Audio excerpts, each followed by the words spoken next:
What do you think about that picture? Pretty? If you have your Bibles, open to Psalm 63. Psalm 63 is about a dry and arid land. And it's about being in that really awful place and finding God. Maybe you can relate today. Maybe you can say there have been times in your life, maybe right now, that you were in a time of spiritual drought, when things weren't going as well, or when the pressures of life were really hard on you. Well, this is what is happening to David when he writes Psalm 63. So for many people, they would see this as a hole in the ground, the Grand Canyon. But others would look at that and they would have just such incredible thoughts, and their minds would go poetic and they would write songs. So when you look at that and you say, wow, that is beautiful, right? That's a hole in the ground, right? What do you think heaven must be like? What must heaven be like if we think that is pretty? Well, when we get into pressures in our life, we don't see things like God sees things. We tend to see things from a human perspective. And we forget that just above this real arid situation that we're in is something actually really, really pretty. And so when you look at Psalm 63, and let's see, Carter, can you look at Song 15 just now and see if you can lead that one? If he can't lead step by step, I think that's what the name is. I'll see if somebody else can lead it. But Psalm 63 verse 1 is that song. It's just a beautiful song. Do you know it? Okay, let's see if we can go to take your songbooks out and take Song 63. And Carter, if you can lead that for us. That's Song 15, sorry. You are my God, and I will ever praise you. Oh God, you are my God, and I will ever praise you. I will seek you in the morning, and I will learn to walk in your way.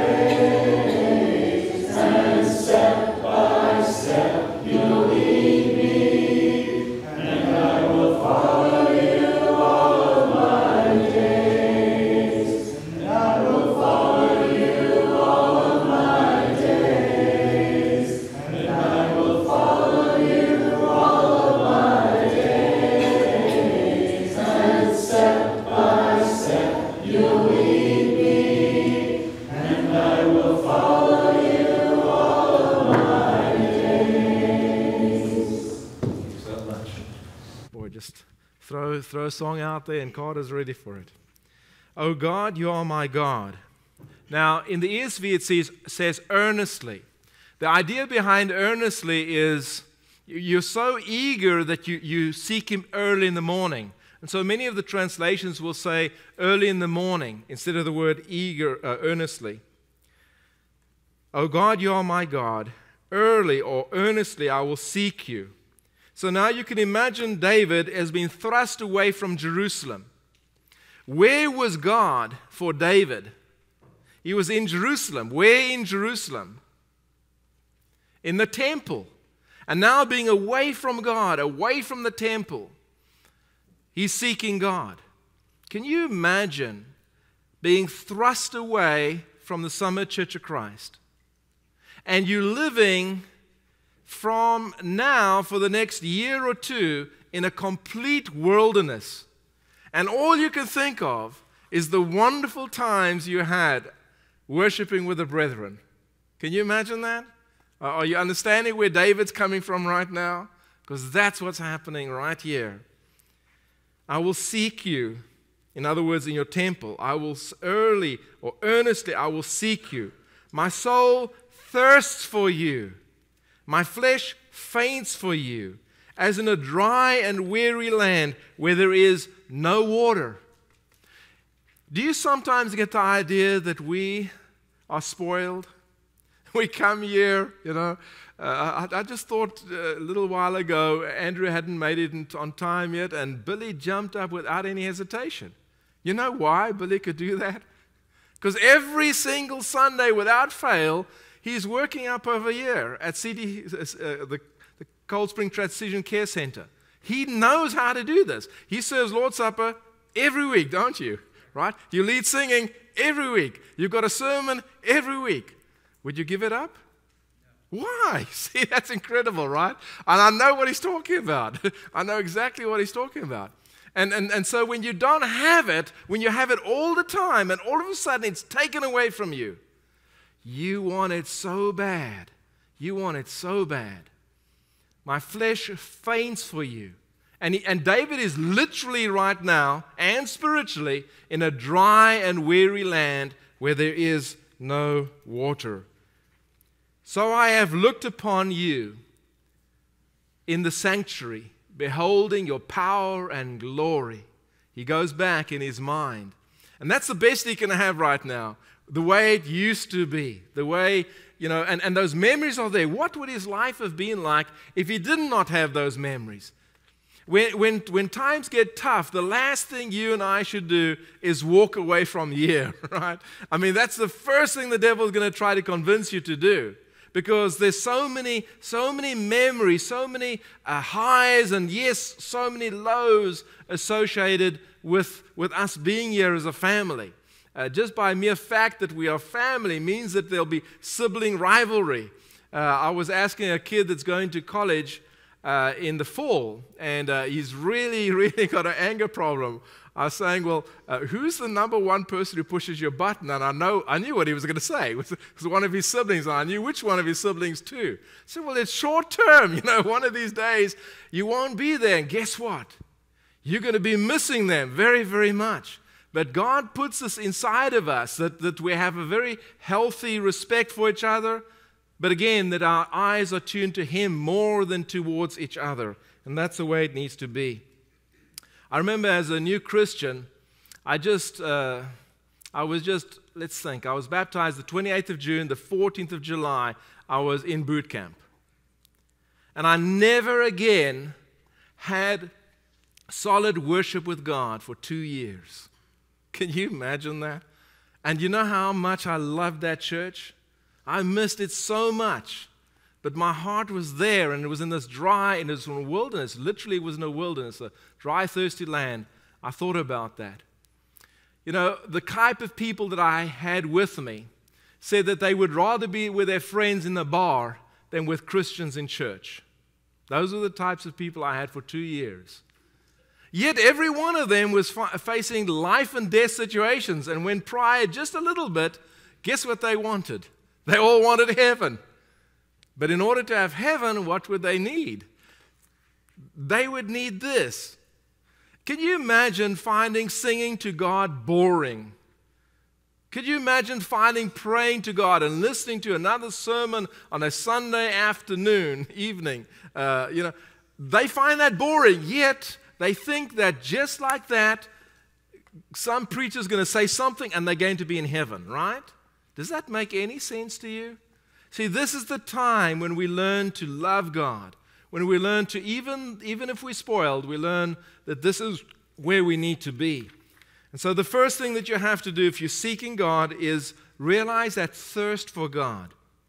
I remember during those 2 years, Daween and I wrote many letters to each other. And I said to myself, there are going to be days in our marriage later on that I'm going to really think about this, and I'm going to remember just how much I missed her.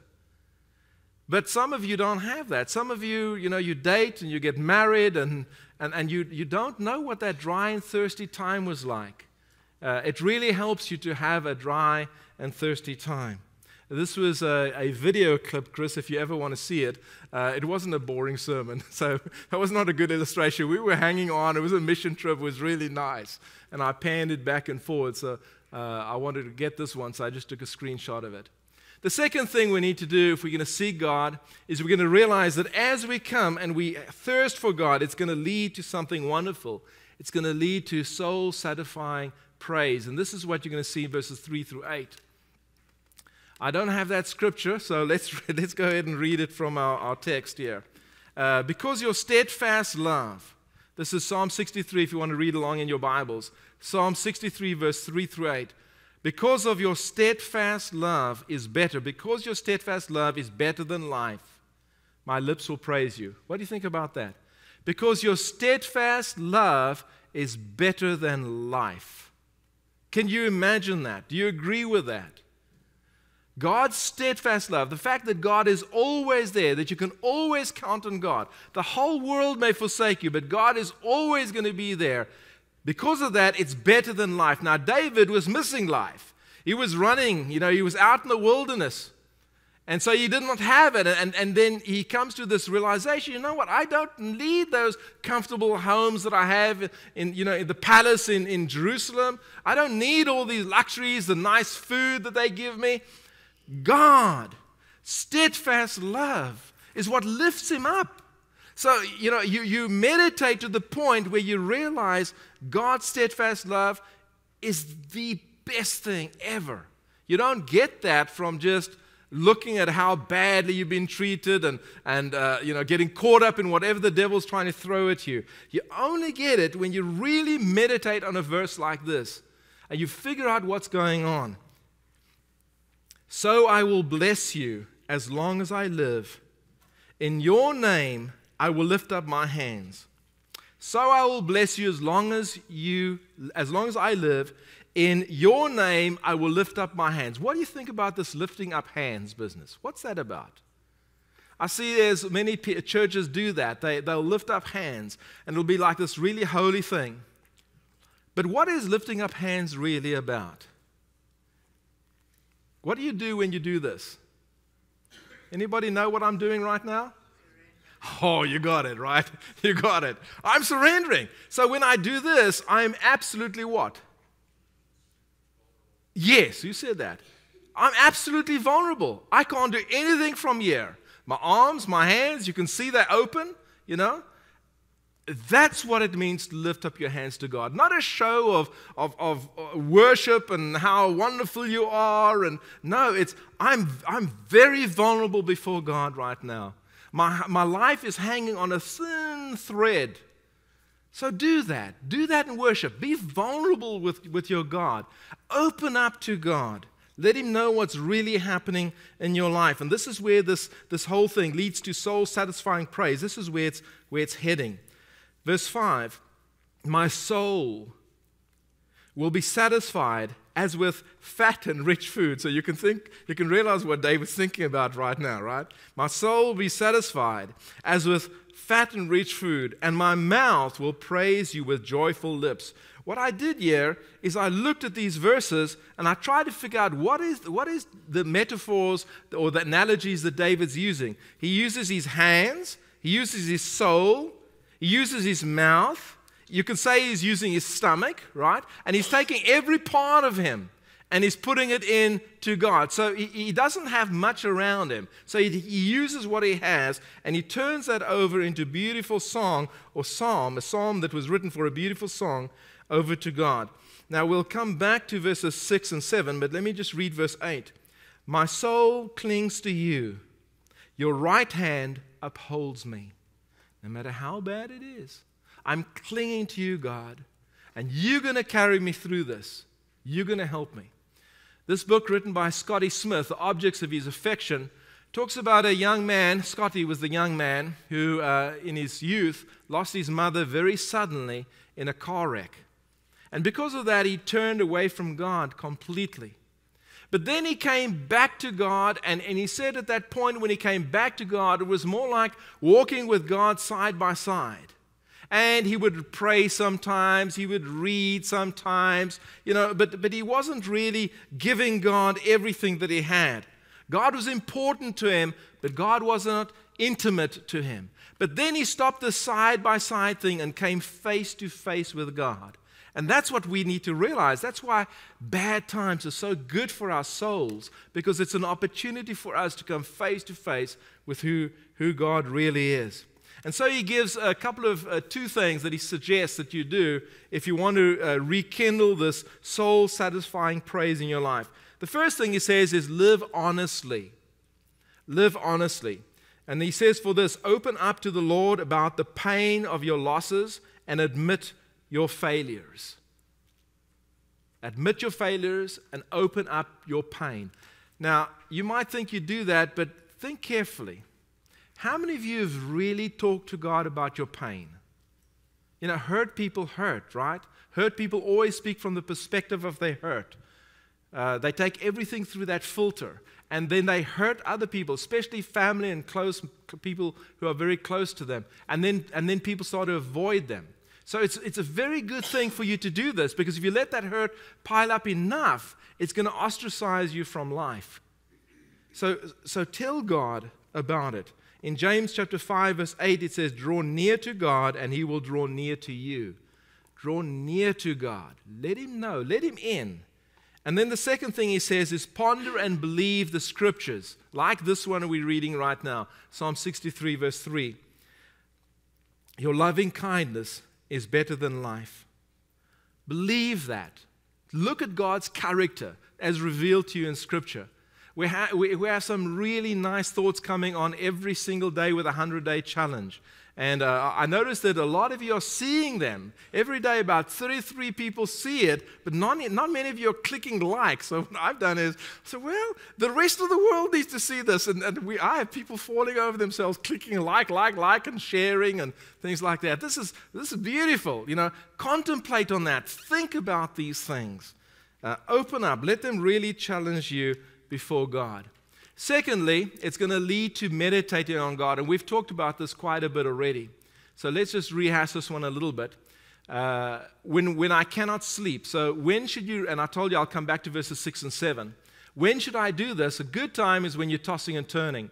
When I remember you upon my bed and meditate on you in the watches of the night. He's not sleeping, right? So he's very nervous. Why is he not sleeping in the watches of the night? Coop, why does a soldier not sleep at night? Why would a soldier not sleep at night? What's he doing? He's watching, right? That's not just a figure of speech. He's taking turns, and maybe he's watching it more than the normal people because of the situation that he finds himself in right now.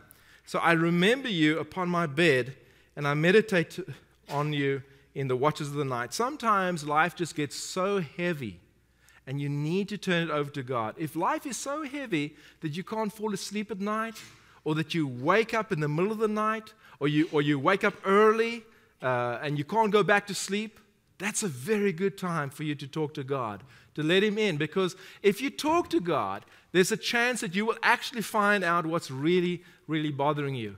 And also then it's going to result in worship. So you can think about Silas and Paul in Acts chapter 16. They are in verse 25. They're praying and they're singing psalms. They've just been beaten. And it's because of that, because of what was happening, they can't sleep, that they turn to singing. Verse 7. For you have been my help and the shadow of your wings. And in the shadow of your wings I will sing for joy. How did he come up with those words? Just look at them. Isn't that beautiful? For you have been my help. And in the shadow of your wings, I will sing for joy. What are the shadow of God's wings like? How protected you feel in the shadow of God's wings? Doreen was watering, was it Friday evening? And she had the hosepipe set in a thin little stream. And right about over here, a little hummingbird came and was drinking, and it was so good to her. She was trying to get me, and I couldn't see what was happening, so there's no evidence of this. But I thought, what a beautiful gift she was given. That's a beautiful thing that you can see, that you can admit. Life gets very, very heavy. So when you contemplate on this, God has the ability to make things a little bit lighter. Meditate on this a little bit. What's wrong with that, Steve? Laughing gas, right? You all get it? Is that laughing gas? No. Nitrite oxide, right? Two nitrites with one oxide is laughing gas. But this is helium, and helium is the idea that we're having helium. It just lifts things up a little bit. We get so serious, we get so caught up in our life that we don't see what's really happening. And, it can just be putting two, three things around you can bring up tremendous laughter and brevity and see the brevity in the situation. It's not going to last too long. Number 4, because of our victory in God. And so this is the point that he's really going to drive home. And he's come from where he starts and he's struggling. And so let me tell you right now what's actually going on in David's life with this psalm. Absalom, the son that he loved so much, has turned the whole city against David. And he's revolted and he's trying to throw his dad off the throne and take over from David. David doesn't want to fight his son. He doesn't want to kill his son. So what does he do? He flees. How many of you can imagine that? Your own child. Can you imagine the pain that's going on in his life? There is nothing else for David. Nothing. Nothing will bring this back. The only thing that's going to bring it back for him is God. You and I cannot get in a situation as bad as this. This is as bad as what it gets. And yet he says, I don't know how it's going to happen, but God's going to deliver me. Psalm 63, verse 8 and 11. My soul clings to you. Your right hand, the right hand is victory. Your right hand upholds me. And then verse 11, the king, that's David's the king shall rejoice in God. All who swear by him shall exult, for the mouths of liars will be stopped. They're saying terrible things to bring about ruin. And also while destroying my enemies, verses 9 to 10. But those who seek to destroy my life will go down into the depths of the earth. They shall be given over to the power of the sword. They shall be a portion for jackals. David doesn't know how it's going to work out. He doesn't want it to work out this way. He instructs the generals not to hurt his son, but he just knows he has to trust God. A while ago, NASA came out with new telescopes that had this ability to put colors in and radiate the colors and see the images. And this is one of the photos that came back. What do you think about that? What do you see in there? Yes, that's what they saw. They call this the hand of God. That's what they thought about. And oftentimes when we really distraught, we imagine God reaching out, reaching down, and holding us. I have this image in my mind when life gets tough, God drops a rope from heaven down, and I hold onto that rope, and I just know the carpet's going to be pulled out from underneath me. But as long as I'm holding on to God, I'm going to be okay. It's going to not be comfortable. I really don't like climbing ropes, or holding on to ropes, but God will be there. Daween had a story this week, and it happened on Wednesday, and many of you have heard of this, of a young 5-year-old in her class going to feed the ducks there by the Ohio River. They just had graduation, and so they were there. It was the dad, the mom, and how many children? 2 children. One of them was this little girl. And she's over there feeding the ducks, and just in a second, she's over, and she's in the Ohio River. That Ohio River is a very, very treacherous place. It's dark. You can't see anything. It's muddy. And all she knew is she's going down. She's being sucked down. Her dad jumps in, and he's one of these SEALs, Navy SEALs, really tough military guy, 6'5", very competent person. He jumps in, but he's big, and so he gets swept away, and he's getting pulled under more. And all he's doing is trying to push his little daughter up. And then the wife, he shouted just before he jumped in, he shouted, the wife comes, and she runs, she sees what's happening, she jumps in as well. Yeah, that's where I was struggling, Coop, Why did she jump in? But without her jumping in, things would have gone wrong. And she starts to push this child up. Well, she starts to get up. He pushes her up and gets pulled underneath and fortunately held onto something where he could get himself up. But that gave me a different image. I know this child has got a tremendous amount of trauma, but there's also another side to it. There's the rescuing side, right? And she can focus on that. And it's not just God reaching his hand down. Sometimes he doesn't do that. Sometimes he actually pushes us up. And to me, that's life-changing to realize in an arid time, an arid spiritual time in my own life, I can look at God and I can see God not just reaching down, but sometimes pushing up. And you know how he does that? He uses the brethren. He uses people like Carter and the songs that they select, the prayers, and just so many beautiful things that I saw this morning. I saw Glenn Gray come to church, and he came on his own. I don't know if you noticed that. Rosie is going to be not able to drive legally for 2 months. If she's in an accident, there's going to be a problem. And so there's a lot going on. But here he comes with this little child and a lot of other children, and he's here, right? And then just, everything going on. Danny, I know Danny is having the dialysis 3 times a week, right?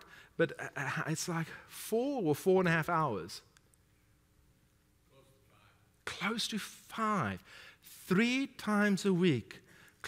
And is it still in the VA? No, I do it over in Florence. Okay, that VA room that I saw you that day was just a small room, and there was a whole lot of people. I hope where you are now it's a little bit better. But there's nothing you can do. You can't listen to anything. And he's probably tried all of that. But that's life, right? And that's where we find ourselves all the time. And I see this happening. I'm wondering, how are we getting through all of this? And then I realize, it's God. It's God. We need to be vulnerable with God. We need to let God know what's going on in our life and turn to God, and He's going to be able to get us out of anything. And so look at your lives today. When things get really tough, don't give up. Say, you know what? This is an opportunity God's given me. I don't have much around me, but what I have, I'm going to focus on, and I'm going to focus on the steadfast love of God. Just that one phrase, that was enough. Or a little hummingbird in a stream. Or yesterday when I was driving this way, a double rainbow. Just anything that God can bring my way. I'm hanging on to that. I don't care.